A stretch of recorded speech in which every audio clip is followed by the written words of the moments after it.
Taylor Hayes has always been a woman of conviction, her heart forged in the crucible of love and tragedy alike, but never before has she wielded that conviction with quite such breathtaking audacity.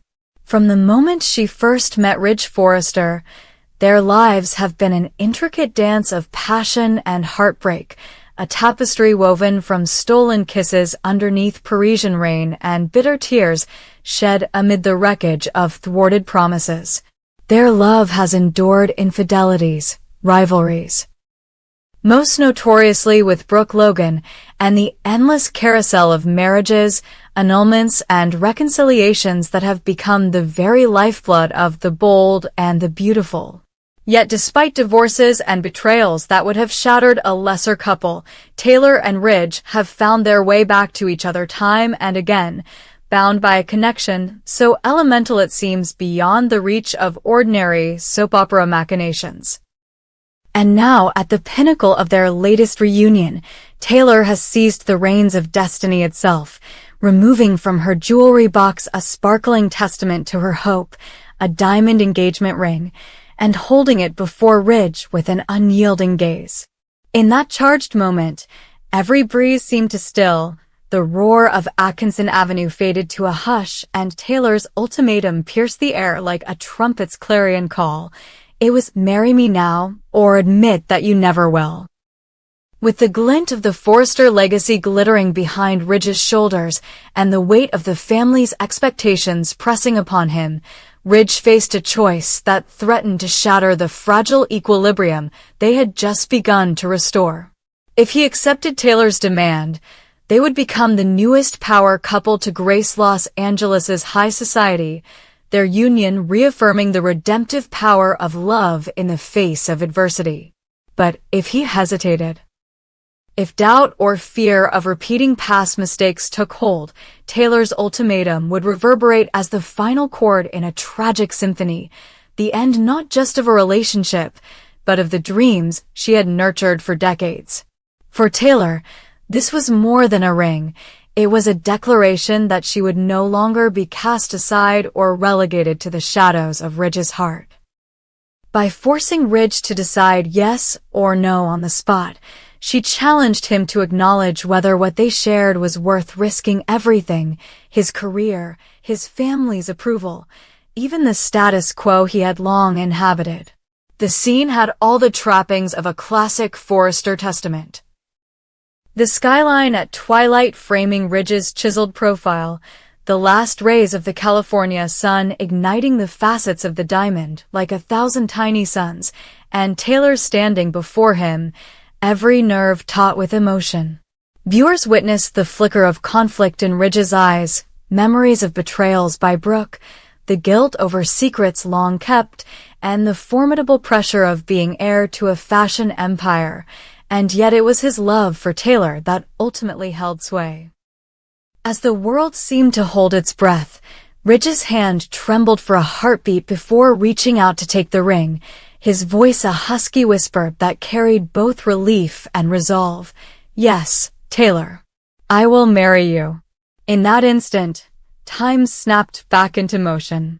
The tension dissolved into a wave of joy that washed over the two as they embraced, the promise of their future sealed not on a distant calendar date, but in the very heat of the moment, driven by Taylor's fearless demand for clarity. But in Los Angeles, no victory is ever uncomplicated. The Forrester clan's elation was swiftly undercut by murmurs of discontent from unexpected quarters. Brooke Logan, whose rivalry with Taylor has spanned decades, issued a wary smile from the periphery, her mind already racing through the implications for her own unsettled ties with Ridge. Meanwhile, Steffy and Thomas, Ridge's children, exchanged uneasy glances. Steffy, whose maternal instincts have always aligned with Taylor's cause, hesitated at the thought of another wedding overshadowing the burgeoning romance of her own, while Thomas eyed the Forrester heirloom, the ring itself, with a calculating interest, wondering whether its storied past might foreshadow yet another twist in the family's turbulent saga. Even Eric Forrester, the patriarch whose stern approval once felt like the highest summit to be attained, surveyed the pair with paternal pride mingled with the faintest trace of worry. After all, Ridge and Taylor had stood at this precipice before, and every time they leapt, the world and their world had seemed to tremble. Across social media platforms, fans erupted into debate. Was Taylor's ultimatum an act of desperation or the bold affirmation of a woman who had finally cast aside timidity? Could Ridge sustain this newfound commitment, or would the specter of past betrayals resurface to derail their happiness? And what of the Forrester empire itself, which thrived on the very drama now turning to joy? How would the marriage of its golden couple reshape the dynamics of power within the fashion house? Some predicted a renaissance for Forrester Creations, its creative spirit buoyed by the genuine affection of its figureheads. Others warned that family feuds, old grudges, and the inescapable lure of glamour would soon conspire to test the solidity of this spontaneous betrothal. Yet as Taylor and Ridge locked hands in that hallowed corridor of the manor that had witnessed so many of their pivotal encounters, one truth shimmered brighter than any diamond. Their love, though battered by storms, remained indomitable, ready to weather whatever upheaval might follow. This jockeying of hearts and hierarchy is what keeps the bold and the beautiful at the zenith of daytime drama, and with Taylor's ultimatum ringing across Los Angeles, the stakes for every player have never been higher. Whether this moment marks a fresh beginning or a prelude to fresh heartbreak depends on the choices yet to come. Ridge's promise to Taylor, Brooke's next countermove, Steffy's loyalties under pressure, and Thomas's ambitions simmering just beneath the surface. For viewers, it is a reminder that in the world of B/and B, love is never a quiet affair, and fate is always ready to strike with the unexpected. As the sun set on that unforgettable evening, audiences were left with a thrilling certainty. In this game of hearts and power, Taylor's ring was not just a symbol of commitment. It was the spark that could ignite the next great conflagration at Forrester Creations. Nick's pulse had never raced faster than in that moment of clandestine triumph, his heart pounding against his ribs as he witnessed the unscripted spectacle of Taylor Hayes dropping to one knee before Ridge Forrester. The glittering ring in her hand, catching the late afternoon sun and slicing through the tension like a dagger. He saw the way Ridge's face flickered between shock and something else, something that made Nick's chest tighten with both triumph and envy. Without a second thought, he sprang from his hiding place, adrenaline fueling his strides as he barreled down the hallway toward Brooke Logan's office, determined to deliver the news that would tip the scales irrevocably in his favor. He burst through the door, breathless, heart in his throat, and there was Brooke, poised at her desk, her stormy blue eyes lifting in surprise at Nick's sudden entrance. "Brooke," he blurted, his voice barely controlled, "you've got to come with me. Taylor just proposed to Ridge." The words landed between them like a detonator's thrill, and he watched as Brooke's expression shifted from surprise to something sharper, possessive, predatory, resolute.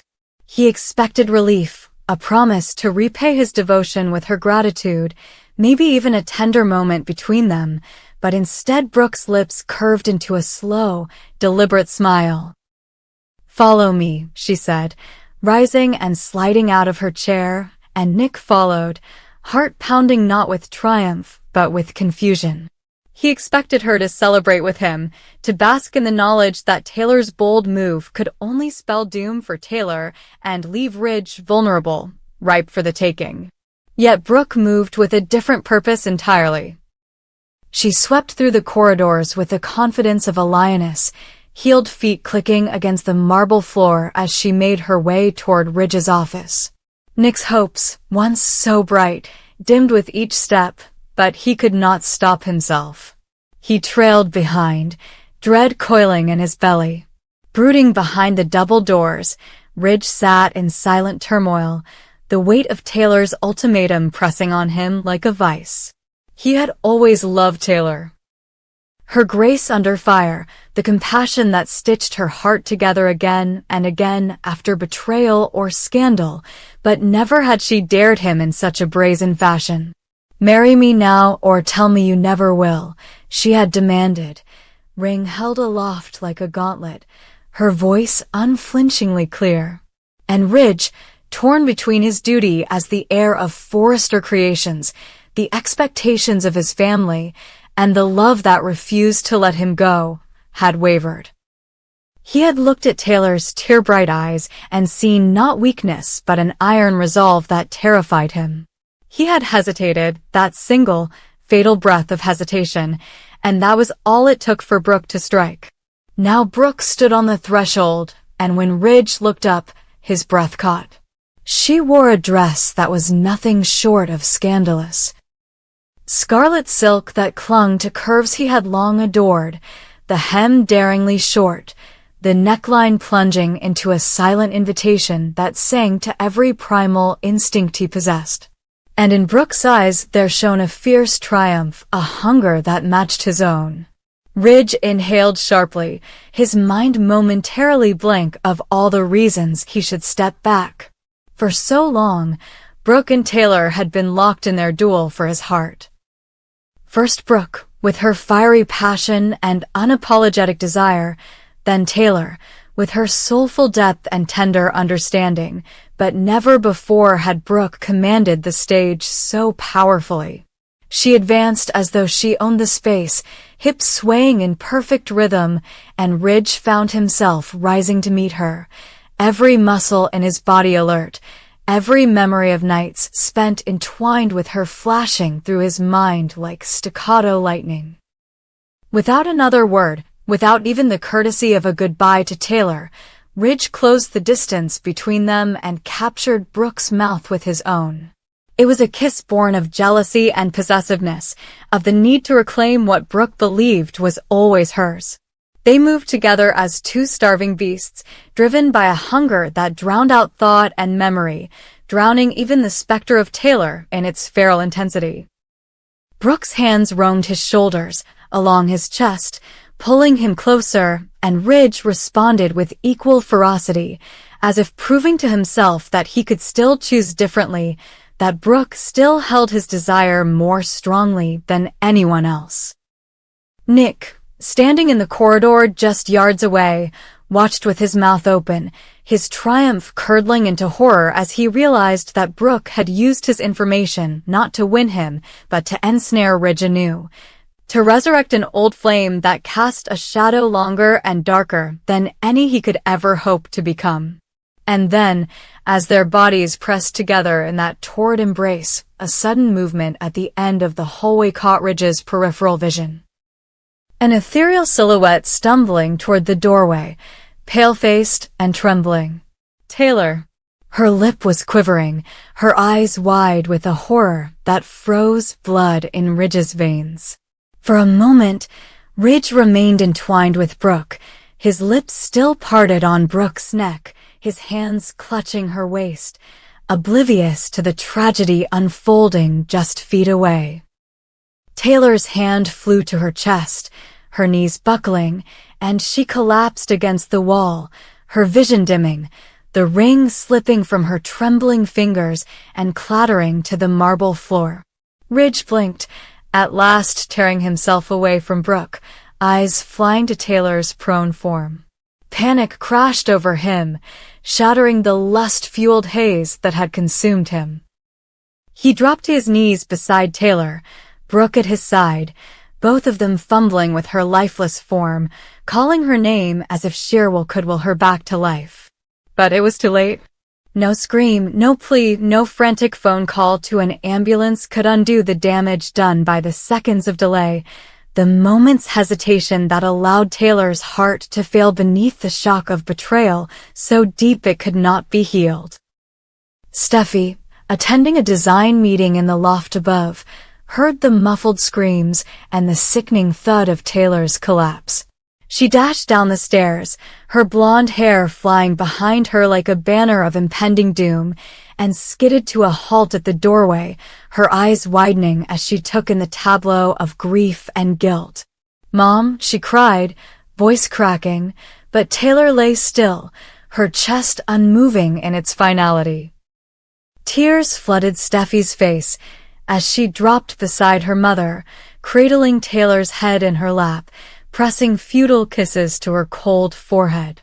Ridge and Brooke watched in stunned silence, as if the world had tipped off its axis and left them spinning in the void. And then Steffy's grief turned to fury, her sobs morphing into a low, trembling roar. "You did this to her. Both of you killed her." She glared at Ridge, hatred coiling in her eyes, before spinning on Brooke, her finger stabbing like a dagger. "How dare you come here, how dare you?" But words failed her, choked off by the overwhelming sense of loss and betrayal. The mansion's halls echoed with anguished cries as news of Taylor's death spread like wildfire through the Forrester clan. Eric Forrester, the patriarch, collapsed into a chair in stunned silence, head in his hands, while Ridge's siblings and children gathered, shock and sorrow etching every face. Whispers crackled through the corridors. Was this homicide by neglect? Should Ridge face liability for failing to rush Taylor to the hospital? Would Brooke be ostracized for her ruthless seduction? Most of all, would Steffy, Taylor's beloved daughter, Ridge's own flesh and blood, seek vengeance for her mother's death, turning on him as the architect of her demise? In the days to come, Steffy would wrestle with the notion of justice versus vengeance, loyalty to her father against her love for her mother, but one thing was certain. The idyllic world of Forrester creations had been irrevocably shattered by a single act of jealousy and desire. In the wake of Taylor's funeral, a haunting scene of black gowns and silent tears, Ridge sat alone in his study, the ghostly echo of Taylor's last plea haunting the empty halls. Brooke, her victory poisoned by guilt, lingered at the edge of his isolation, uncertain whether to comfort him or flee from the ruin she had helped create. Nick, meanwhile, wrestled with the irony of his own role in the tragedy, the knowledge that his attempt to manipulate fate had unleashed a chain of events that ended in death. And Steffy, her heart still raw and bleeding, faced the ultimate decision. Would she accuse Ridge of murder or manslaughter, judge him as her mother's killer, or find within herself the strength to forgive the father she loved? The answers would reverberate through the Forrester legacy, altering alliances, shattering loyalties, and forever changing the course of every life entwined in this saga of love, betrayal, and vengeance. In the world of the bold and the beautiful, where every ring can bind a heart or break it, Taylor's death stood as the darkest testament yet to the price of passion, and as a challenge to those left behind to rise from the ashes or be consumed by their own regret.